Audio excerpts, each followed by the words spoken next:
Hey, what's up guys, Arab here, and welcome to your instant race reaction for the 2019 Canadian Grand Prix. And what a race to react to, because we have some big controversy there. Lewis Hamilton wins the Canadian Grand Prix. Sebastian Vettel was the one leading on the road across the checkered flag, but gets a 5-second time penalty for, well, what was a mistake, or not even his mistake. The car rear end stepped out. He goes across the grass, comes back on track, still drifting and controlling the car, narrowly misses hitting Hamilton and the wall as well. Hamilton has to let off, and there's nearly a collision, but Vettel did very, very well, I think, in everyone's opinion, not to have any bigger collision, and the FIA investigated it and gave it a 5-second time penalty, robbing us of what could have been a thrilling end to that race, because obviously no matter what you say, Hamilton probably did mentally know, I don't need to go for the move because I can just get it for free as they cross the line. Vettel's so pissed off that he's not even at the pen to do his interviews, walked all the way back to the Ferrari garage. Guys, Callum, Tom, what do you make of that? I think that everyone's very pissed off and confused and baffled by the FIA, really. We've been robbed. We've been robbed from a grandstand finish, and let's be honest, that was a brilliant Canadian Grand Prix. I absolutely loved it. And the fact that we got robbed by a Grand Prix like that, and I mean, obviously we didn't see an on-track overtake, but maybe the incident did rob us of seeing maybe the only the only change in the lead.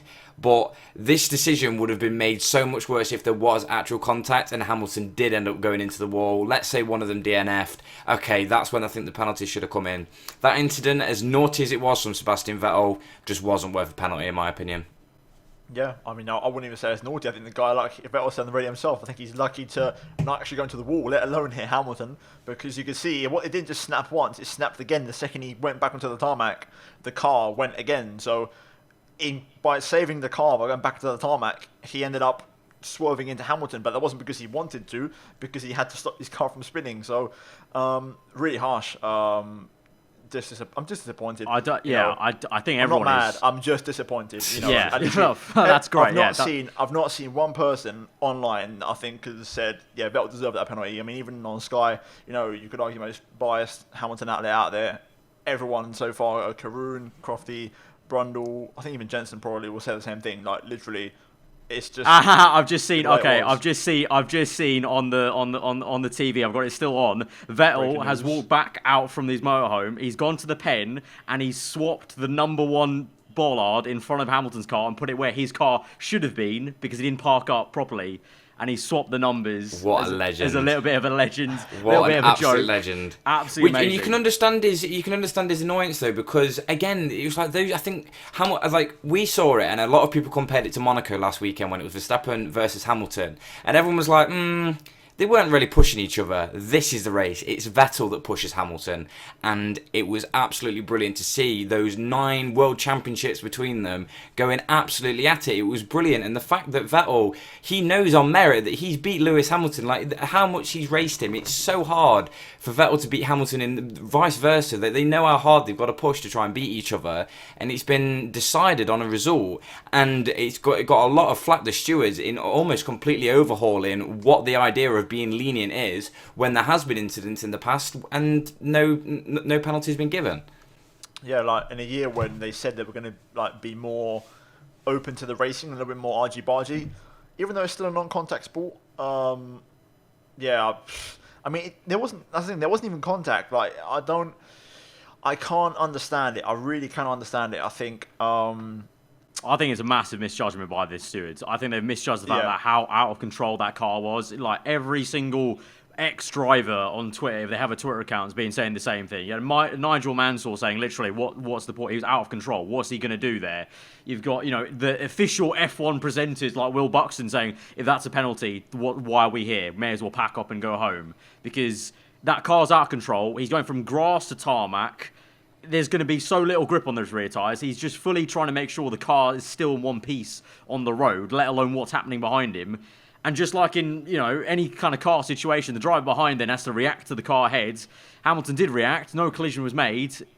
Literally, those were 2 world champions racing and surviving that incident. It just, yeah. And then, like Cal said, it just robbed us of what could have been. The problem is as well is the reactions of both drivers, which were absolutely incredible. For one, to Vettel to save it, and for Hamilton to get on the brakes to not hit the wall, or Vettel. It just made the decision probably a little bit harder for the stewards. But even the general public, like every poll I've seen, it's always swung in the decision of no penalty. It doesn't make any sense. And it's actually, the more I speak about it, the more angry it makes me, because it was such a good Grand Prix, especially after last year, which was such a shit Canadian Grand Prix. We've had such a shit season so far, and me as a Hamilton fan, I wanted to see Vettel and Ferrari finally get a win, to finally get this championship back on the tracks that we want it to be on.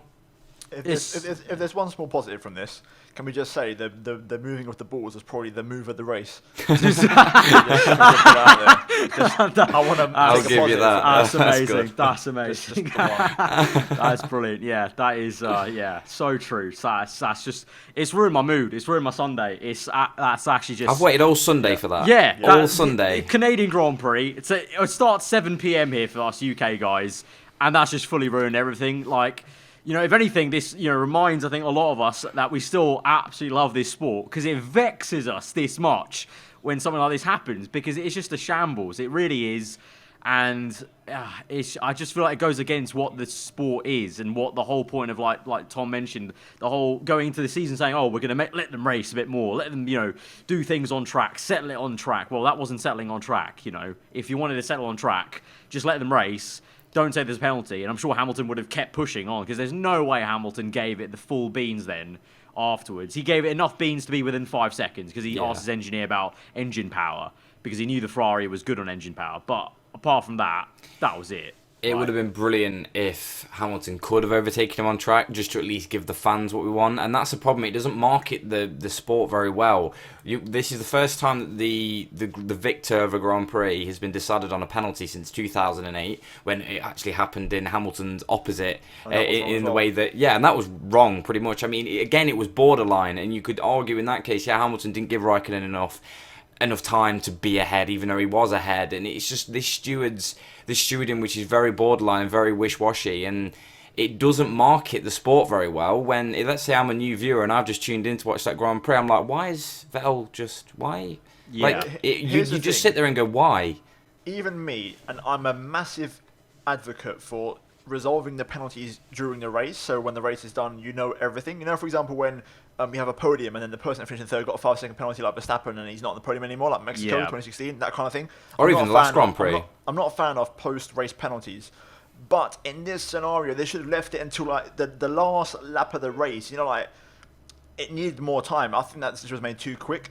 I had a bad feeling though, the amount of time they were under investigation for, because for me it was so obvious it didn't even have to be under investigation for that long. And when I saw it was under investigation for more than 4 laps, I was like, ooh, I've not got a good feeling about this. The fact it was still long, being wasn't it? decided, yeah, and I was like, and then obviously it happened, but they could have given themselves up until the last lap. It didn't have to be made right there and then, you know, and if need be after the race. But I think, kind of deviating from the controversy, I think we'll talk about it more once the dust settles. Do we actually think Hamilton would have beaten Vettel today had the penalty not taken place? That Ferrari was very good in a straight line, and I think they knew it, and they knew when to bump up the engine mode. So I think it would have been very, very close, to be honest, and that's why it's so gutting to not see that fight, because I think it would have been really close. Because that Merc was good in every single corner, but you know, in a race condition like that, you know, the straight line would have paid dividends quite a lot. So I just really can't tell, but I have a feeling Vettel was so determined to win that race, and why he was so angry, you know, the way he's reacted, the team rating and whatnot. I think he was so determined that I think he would have come out on top, but it would have been so fine. I think he would have just held on. I think every time at the hairpin he was getting good exits. He was gaining 2-3 tenths every single time, like going onto that back straight to make sure he was safe. And every time Hamilton got within a second, he kept on locking up at that hairpin all the time, and even a couple of other lockups in other places. And it seemed like whenever he was in that 1 second window, that really kind of dirty air overheating window, after like 2 or 3 laps, he kind of had to get back out of it again. And I think towards the end of the race, that also would have really played a toll, I think, on Hamilton's car, on the brakes especially.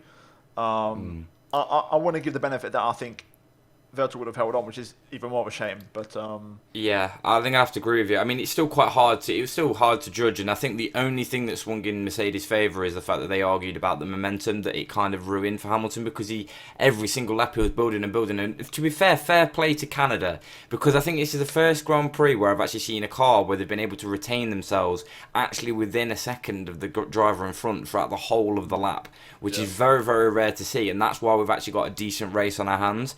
But it was very hard to judge, and you've got to give it to Ferrari. They've done an absolutely incredible job in the engine department. On the counter, you've got to give an absolute hand to Mercedes for doing incredible just with their car aerodynamically, right the way through their chassis as well. Both cars are excelling in their own regard, and that's what we love, because it was two different cars, and we had strategy going off it here and there. And Ferrari, let's be fair to them, with a big caveat on Leclerc, which they did fuck up, Vettel's strategy absolutely nailed. They absolutely nailed it, actually being the first team to react, to actually push Mercedes into them to be reactive, being proactive rather than reactive to what Mercedes usually do, is undercut them. Yeah, no, it's pretty much a perfect race, actually, from Vettel and Ferrari in that regard, for their side of the garage, for Vettel's side of the garage, which makes that one little decision even worse. Like, the race was decided only on that, pretty much, in terms, like, you can't say what if after if it didn't happen. So, yeah, it's just real...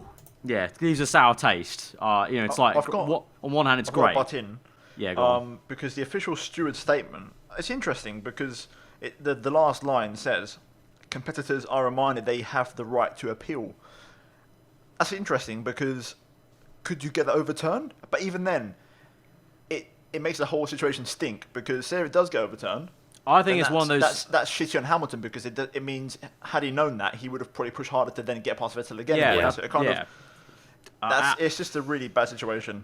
I think because it's so kind of like you have all this opinion of like that's wrong, and like I think it's one of those things where if they did appeal it, I reckon it could get overturned, but like knowing the FI, it'll be overturned like way down the line later in the season, where then it's like, oh, okay, you have to count back and change the result, and like you said, yeah, you know for a fact that Hamilton definitely backed off a little bit because he knew that he had that gap to play around with, so.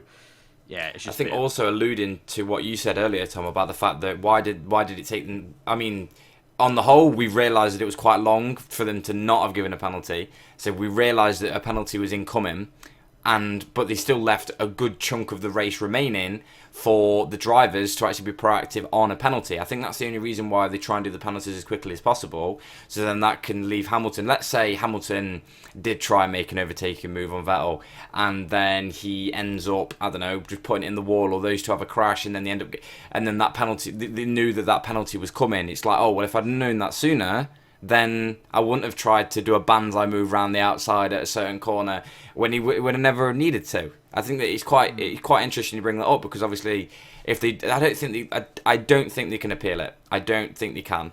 Not in this scenario. I don't think they can just take away race time once it's been added on.